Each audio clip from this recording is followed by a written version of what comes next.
A bust of Vlad Tepes.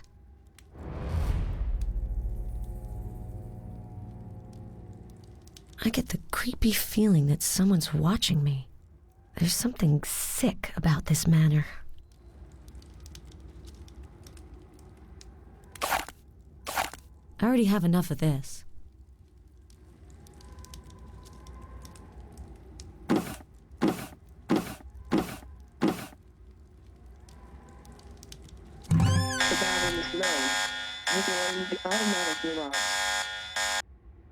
I'm locked in.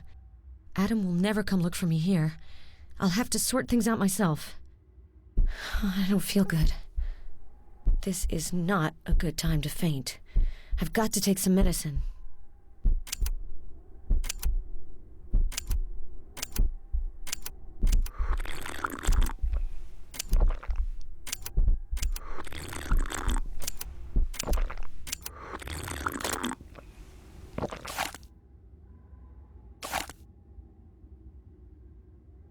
Garlic, a crossbow, and silver arrows.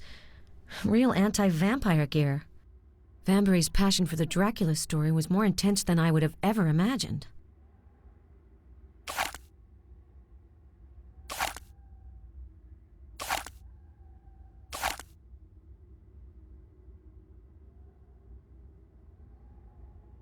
Dissertations upon the apparitions of angels, demons, and ghosts. He was really obsessed. How could a professor like Vanbury believe that such beings existed? If there's another exit, it's probably behind this wall.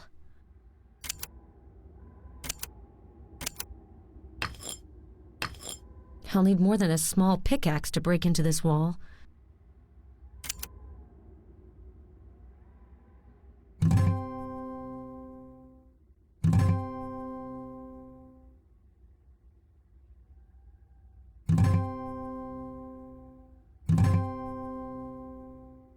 No, I should put the explosive in the right place before setting it off.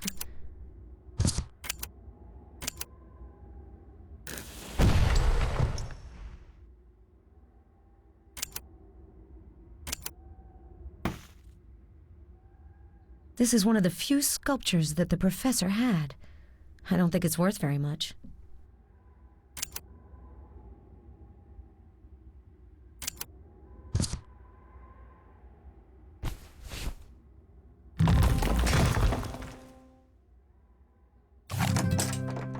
Adam, is that you?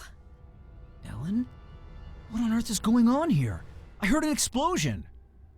I had to blast the wall of your bedroom to get out of a vault that Vanbury installed under the cemetery. I really thought I was never gonna get out of there. Get your breath back first, then tell me about it in the library. We'll be more comfortable there. What you just told me is unbelievable. You're really something, Ellen. I was working for Vanbury for months, but I didn't have the faintest idea that there was this secret room and this vault. To tell you the truth, I would have never imagined that he was so passionate about Dracula. And I don't know why he would be so obsessed about him. The missing portrait, the 16th painting, it's a clue related to his paranoia. He recorded a tape where he talks about an evil relic that he had to keep secret, as if it were a burden to him. You don't think that it was a portrait of Dracula, do you? Vanbury was afraid that the man in the portrait would come for the painting. Seeing that he has crossbows and silver stakes stored under the cemetery, it really gets you thinking. I found an old wax cylinder in the vault. Maybe it's connected to the painting.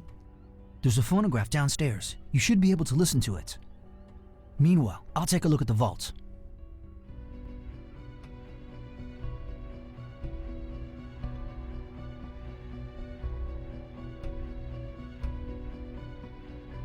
A cytale.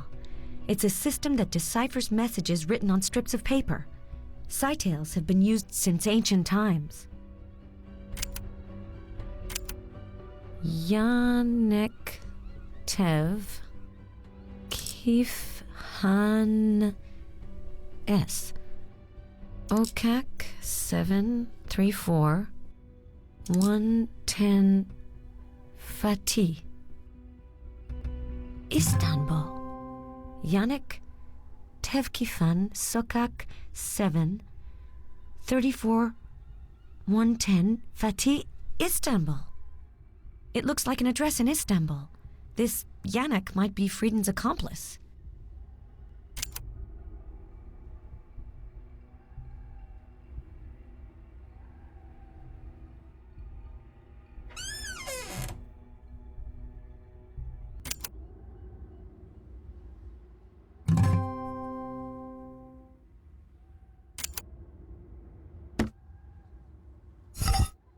November 1870.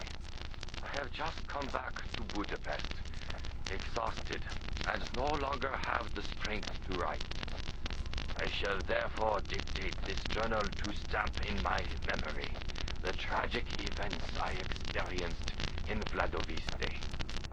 My struggle with Dracula concluded in a stalemate. The Count will certainly not come after me in Budapest, but I had to flee far from his land. If I were to return, I'd be immediately arrested as an accomplice to murder. In his Transylvanian stronghold, Dracula is untouchable. His will is law, and no one disobeys him. He does occasionally change his hunting ground, for he is hungry for new prey. That is the reason he bought a house in Budapest. Fate caused him to choose as his notary my friend Bjorn Hartner, then to desire his wife and take flight with her. With Bjorn, we set out in pursuit of the accursed couple. I quickly understood that the Count was drawing Luciana onto the path of the dragon. By an engagement present, he wanted to offer her eternity. We followed the lovers from city to city, but unfortunately, we were always one step behind. And when at last our long chase led us to Vladoviste, we didn't even have time to enter the Count's castle before the horror struck us. We were staying at the inn. My room communicated with Jon's. In the night, I heard Luciana's voice calling out to her husband. My friend, neither ignoring or rather refusing to accept what his wife had become, invited her up to join him. His imprudence might be fatal. Luciana would have bled her husband dry if I hadn't intervened. I battered down the door between our rooms and pierced the vampire's heart. I urged Jon to leave the inn immediately, but he remained prostrate and refused to follow me. As I had feared, my friend was arrested and indicted for the murder of his wife. I learned he died in his cell. The papers spoke of suicide, but I discern in his death the work of the Count, whose influence extends into the prisons. Prudence obliged me to return to Budapest as quickly as possible. I forced myself nonetheless to visit Luciana's grave and deal with her corpse according to the ritual. I didn't want to leave without the absolute certainty that she'd lie in eternal peace. As for her master and lover, Count Dracula, I admit that I shrunk back from him. Others will come, I hope, to resume the combat. It is for them that I preciously conserve my archives on the path of the dragon. For me, the fight is over. I can't believe it. The note on the side of the cylinder says that the professor's grandfather made the recording. I'm starting to understand why he was so obsessed with Dracula. He was brought up in a vampire-fearing environment, and he grew up with the enormous burden of having to keep a portrait of the vampire secret. The more I discover, the more surreal this whole story becomes. But I would be immensely disappointed to leave the investigation before actually seeing the painting.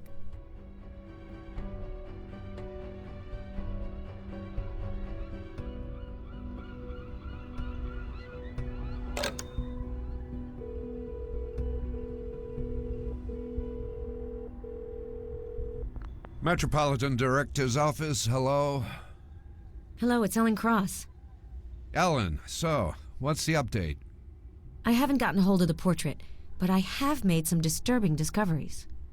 Vanbury was totally paranoid. He installed a vault underneath the cemetery adjacent to the manor. Inside, I found a real Vlad Tepes museum. Living in the town of the Dracula novel ended up getting to him. Poor guy. And I found information on the painter Kanayek. He was a 16th century Istanbul artist. I haven't found any mention of his works. However, my assistant tells me that through the centuries the name Kanayek became Yannick. Yannick? I can't believe it.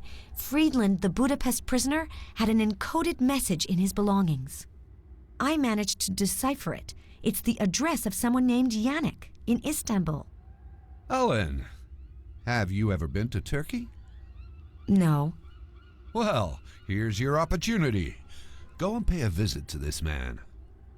If he's a descendant of the painter Kanayek, he might be able to give you information on the portrait. Also, try to get more information on his connection with Friedland, but be careful. Very well.